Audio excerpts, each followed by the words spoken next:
Hello and welcome to Through the Bible with Les Feldick. An Oklahoma rancher and farmer, Les Feldick has been teaching homestyle Bible classes for 20 years in Iowa, Oklahoma, and Texas.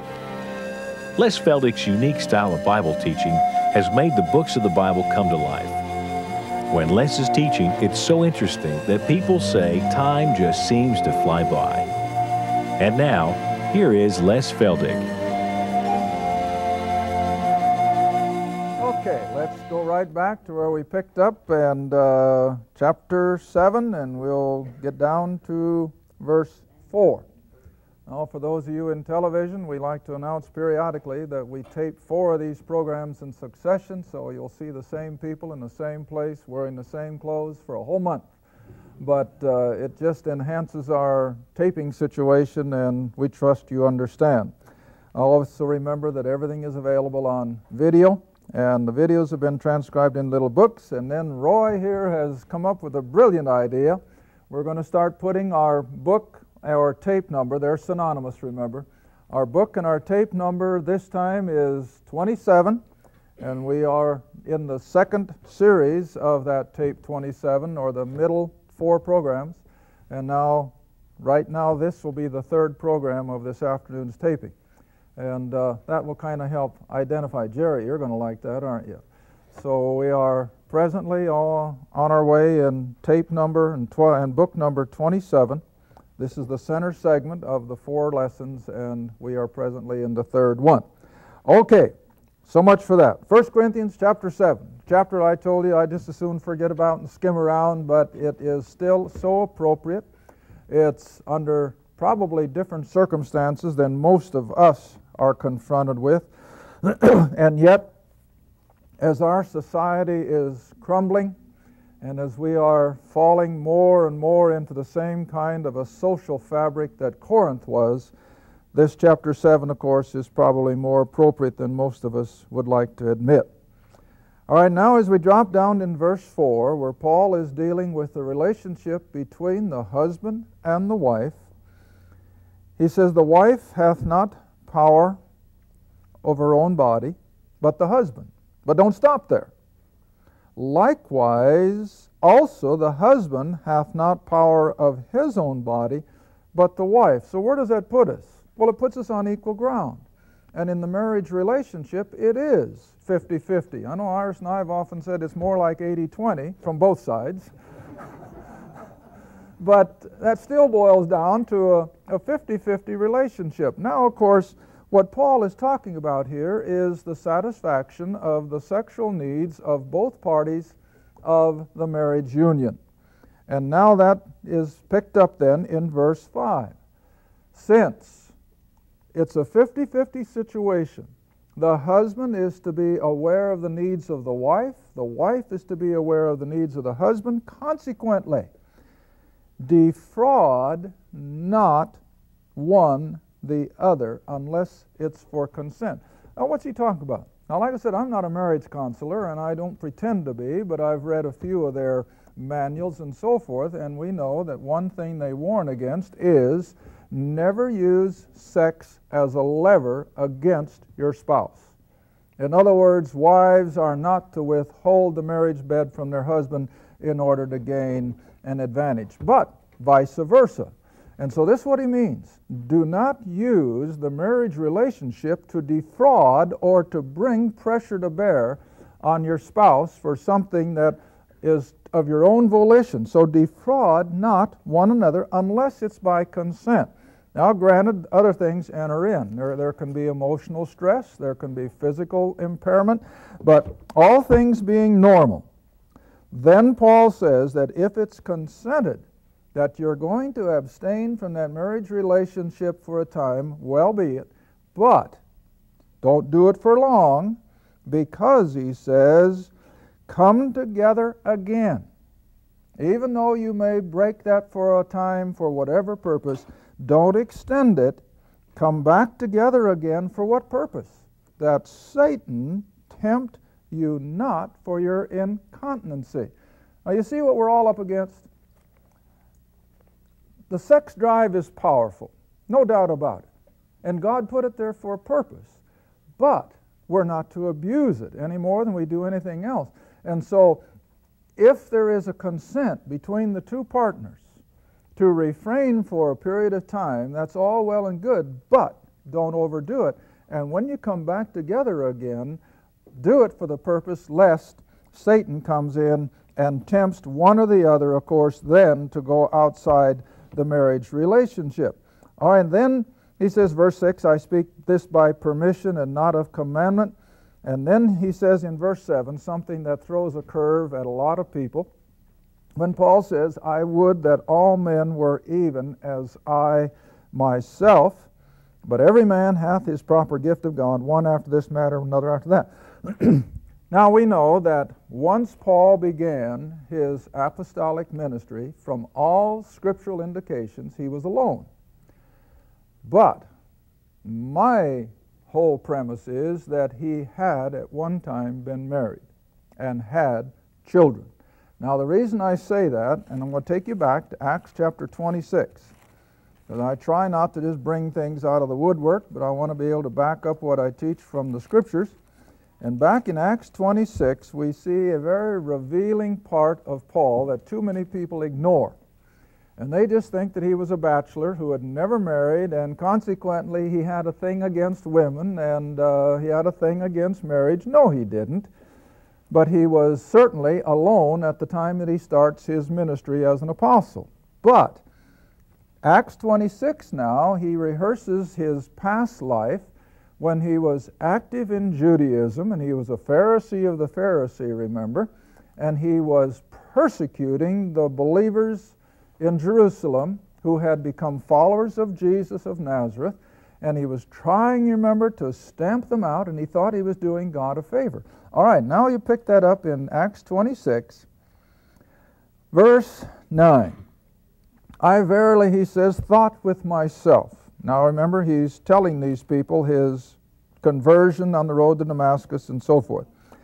I verily thought with myself that I ought to do many things contrary to the name of Jesus of Nazareth, as a religious fanatic, which thing I also did in Jerusalem. And many of the saints did I shut up in prison, having received authority from the chief priests. And when they, these believing Jews, whom he had arrested and brought back before the religious leaders of Jerusalem, and when they were put to death, I gave my voice, the King James, and a better word is vote. And I gave my vote against them. Now, who was the ruling body of Jews that would have been voting what to do with these believers? The Sanhedrin, or the Sanhedrin, however you want to pronounce it. Now, here's where I maintain the man was married. You could not, if I understand the Jewish Old Testament economy, they could not be a member of the Sanhedrin unless they were married and had children. And the purpose, of course, how can you judge in the areas of family relationships if you've never had the experience? Now, that's nothing new. Bring it all the way now into the New Testament, into 1 Timothy. All the way back to Timothy. 1 Timothy, chapter 3.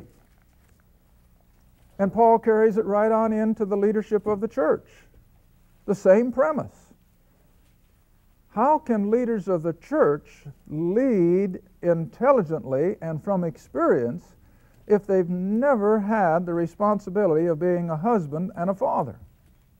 All right, look what he says in 1 Timothy chapter 3. You know, and here's one of these places I always ask people, I don't care what denomination you're from. I don't care what you think of the Apostle Paul. Where do you get the reasons for your church government or organization? Well, you get it from Paul, whether they like to admit it or not. And here we have it. We have the qualifications for a pastor or a bishop and the deacons. All right, 1 Timothy chapter 3, starting at verse 1.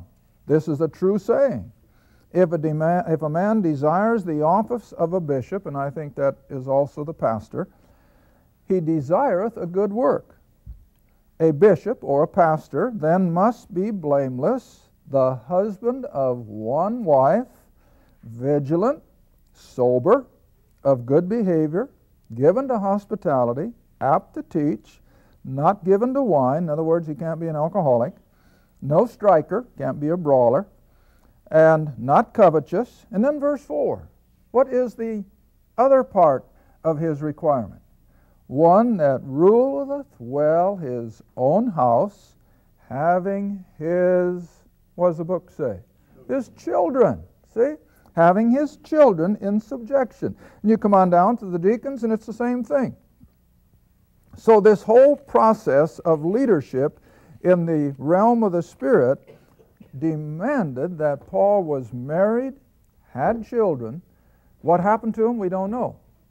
I would like to think, and I may be as wrong can be, but I like to think that after his conversion on the road to Damascus, and it just totally upset his whole apple cart of life, so to speak, and he turned his back on that well-paying position as a member of the Sanhedrin, as a member of the Pharisees, and you know, he says in Galatians that he profited in the Jews' religion.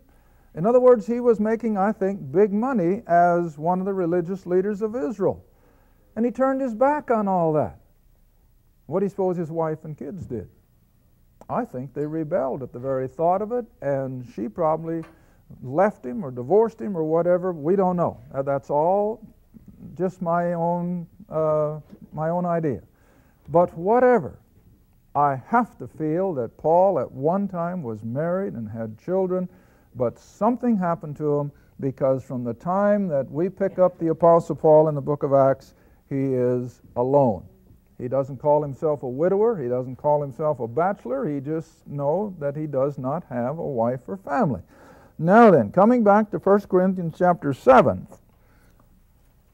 it's that single state then that Paul is referring to when he said, I wish all men were even as I myself.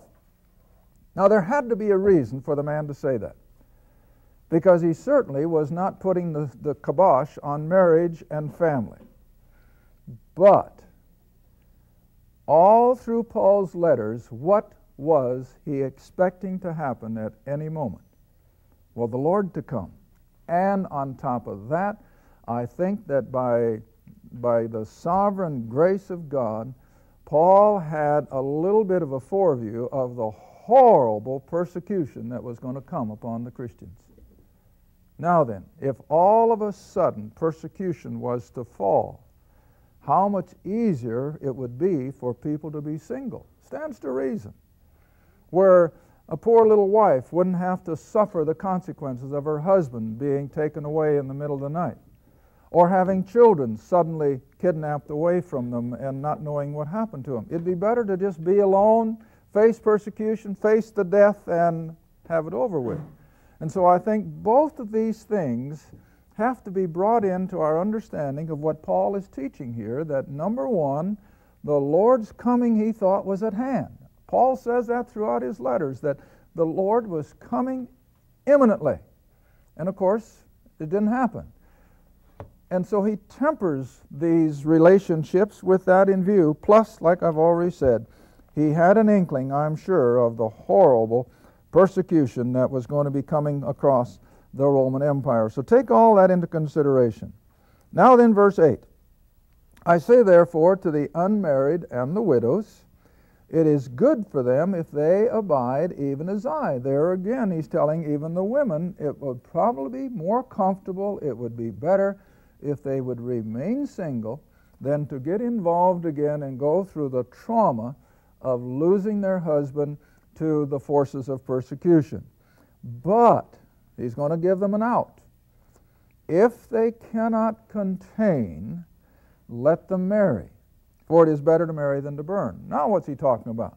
Well, if they cannot control their sexual desires, and it gets to the place that they're tempted to commit adultery to do that, then Paul says, you're better off getting married. That comes right back to what he says up in verse 2. Nevertheless, to avoid immoral circumstances or the temptations of it, you're better off getting married. But that aside, he said it's better that they stay single under those circumstances. Now then we come down to verse 10. And this is difficult. And I know that a lot of people probably don't like to face this head on, but we have to because it's in the book. But I'm going to, I guess I can use the word again, I'm going to temper it somewhat by assuring people that even though we are guilty of the sin of adultery by virtue of remarriage and so forth, yet every sin is forgivable. There is nothing that the Lord will not forgive. But again, I think society as a whole, and especially the Christian community, has to understand how God looks at these things. And that's what we have to go by. How does God look at it? Not what society thinks, not what our denomination thinks, but what does God say? And again, like I said in the last program, the problem with our whole attitude towards marriage amongst our young people is because they have not been taught what God says about this marriage relationship. All right, verse 10. And so unto the married I command, yet not I, but the Lord. So this is the word of God. Let not the wife depart from her husband, and if she depart, let her remain unmarried, or be reconciled to the husband. And let the husband, by the same token, not put away his wife. Verse 12, I'm going to come down a little ways, and then we're going to come back. But to the rest I speak, not the Lord. If any brother hath a wife that believeth not, and she be pleased to dwell with him, let him not put her away. And the woman who hath a husband that believeth not, in other words, he's still in paganism, he still worships his idols, and if he be pleased to dwell with her, who is now a believer, then let her not leave him. Stay with him. For the unbelieving husband is sanctified by that wife who is a believer, and vice versa, an unbelieving wife is sanctified by the husband, else were your children unclean, and now they are holy. All right, now verse 15. But if the unbeliever, the man or the woman steeped in idolatry, has not yet become a believer, and if that believing partner departs, Paul says, let him or her go. Got it? Let her go. A brother or a sister is not under bondage in such cases, but God hath called us to peace. But now here's verse 16 where I want to stop. For what knowest thou, O wife, who is a believer, whether thou shalt save thy husband, who is still in idolatry, or how knowest thou, man, whether thou shalt save thy wife? Now, of course, we know that we cannot save our spouse, and the spouse cannot save us. So what's Paul talking about? Well, let me bring you back again to Peter's little epistle. Little letters of Peter.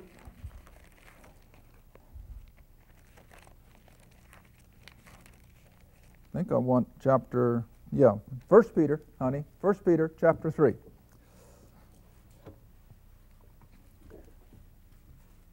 Now again, let me recap. Here in especially the city of Corinth, and this is the only letter where Paul deals with these things, and so consequently I have to feel that the Ephesians weren't under this kind of situation, the Philippians weren't, the Colossians weren't. To a degree, yes, but not like it was in Corinth. It was just beyond comprehension. And every one of these converts of Paul had been in idolatry. And if they were married, then naturally they both were.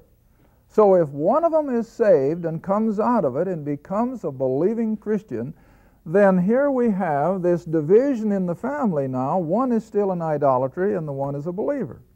How are they going to handle it? And those of you who have had contact with missionaries, they have to deal with the same thing. If they're working amongst polygamous type people and a husband is converted and he has 4 or 5 wives, how are they going to handle it? Well, it's not easy. Because in any culture, if those excess wives are sent out away from the husband's roof, invariably, in order to stay alive, in order to get enough food to feed themselves, what do many of them end up doing? Prostitution. And so you'll have to always take all these things into consideration, and it's not easy. See, we're so immune to all these things. We've been so, we've been so protected in our American society. But these things were real to these people. All right, now look what Peter says in 1 Peter chapter 3, starting at verse 1. Likewise, you wives, be in subjection to your own husband. Who does that sound like? Wasn't that exactly what Paul said? Sure, now Peter is saying, be in subjection to your own husbands, that if any obey not the word, in other words, they're not a believer, that they, the wives, may without the word, in other words, without preaching at them, without dragging them to church, without bringing them under the television ministry, that without saying a word, that lost husband may be won not by preaching, not by nagging, but how? By the manner of living is the other word for conversation, but that he might be won by the manner of living of the wife. Now verse 2, that while they behold your chaste manner of living, coupled with fear. Now that's not the kind of fear that we think of being scared to death, but a reverential fear, whose adorning, now speaking of the believing, godly wife, whose adorning, let it not be that outward adorning of the plaiting or the braiding of the hair and the wearing of gold and putting on of apparel, but instead let her win the husband by the hidden man of the heart. Now we're using that as a generic term, again, because we're dealing with a believing woman. That which is not corruptible, that is, that born-again spirit within that believing woman, even the ornament of a meek and a quiet spirit, which in the sight of God is a great price. All right, what is Peter admonishing the believing wife to do? Listen, don't nag that unbelieving husband. Don't preach at him. Don't try to drag him to church, because that's not going to work.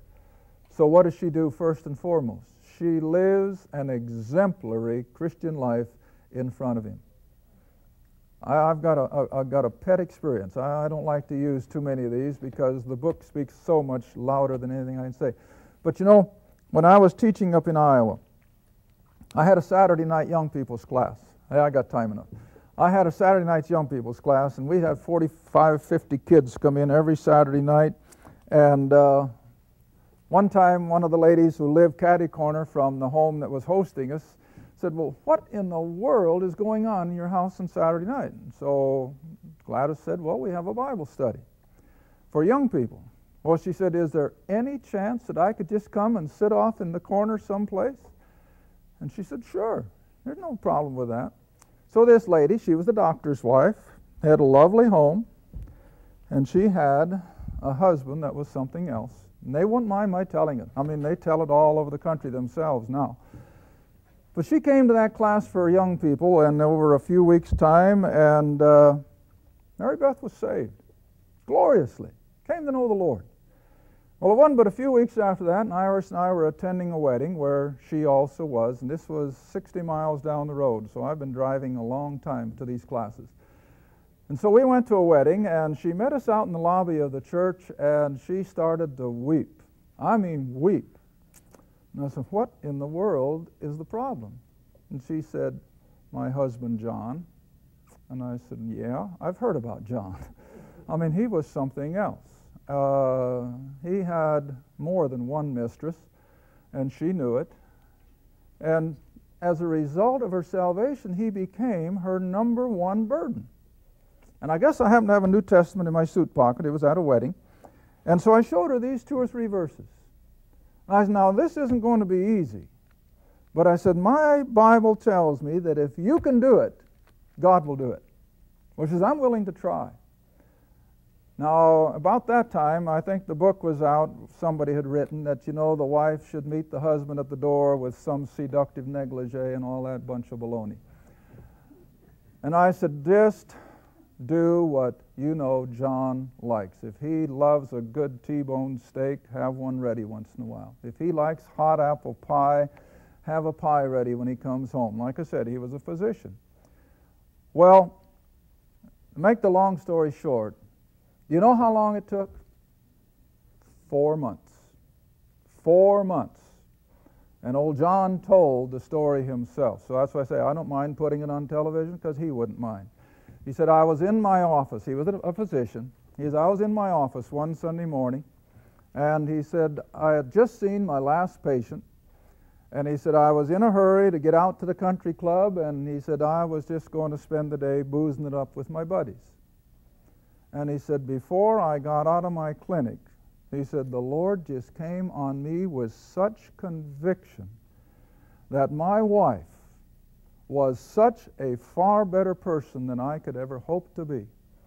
He said, right there in my office, I dropped to my knees and I said, God, I'm a sinner, save me.